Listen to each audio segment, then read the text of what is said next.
K நேருடைய சகோதரர். சரி. ஏன்னா அவருடைய வீட்டுலதான் அலுவலகத்துலதான் கே நேரு வீடு, அவருடைய மகன் அருண் நேரு வீடு எல்லாம் ரைடு எல்லாம் போயிருந்தாங்க. 15 இடங்கள்ல வந்து அமலாக்கத்துறை ரைடு எல்லாம் வந்து பண்ணியிருந்தாங்க.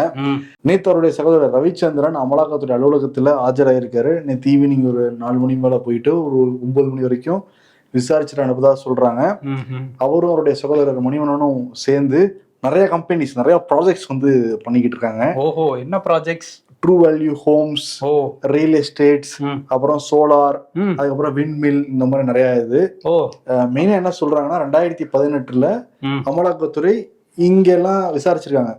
அது ஒரு பாயிண்ட். இன்னொரு பாயிண்ட் என்ன அப்படின்னா, இங்க மயிலாப்பூர்ல இந்தியன் ஓவர்சீஸ் பேங்க் இருக்கு. அங்க வந்து நாங்க வந்து விண்ட், அந்த காற்றாலையிலிருந்து நாங்க வந்து மின்சாரம் தயாரிக்க போறோம்னு சொல்லிட்டு 30 கோடி பட்ஜெட் அனுப்பிச்சு விட்டுருக்காங்க. ஒரு 22 கோடி சாங்ஷன் ஆயிருக்கு. ஆனா என்ன பண்ணிருக்காங்கன்னா, அந்த பணத்தை வச்சு ரியல் எஸ்டேட் பண்ணிருக்காங்க.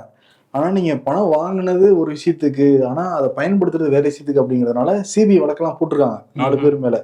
இதையும் சேர்த்து விசாரிக்கிறதா சொல்றாங்க அமலாக்கத்துறை. அமலாக்கத்துறை தான் எந்த வழக்கு இருந்தாலும் நாங்களும் வரவங்க ஏன்ட்டு உள்ள வந்துருவாங்க. ஆனா நீங்க சொல்றத பார்த்தா கே என் நேருவோட தம்பி அதானிக்கே டஃப் கொடுப்பாரு போல, அத்தனை தொழில் பண்ணிட்டு இருக்காருங்கிற மாதிரி இருக்கு.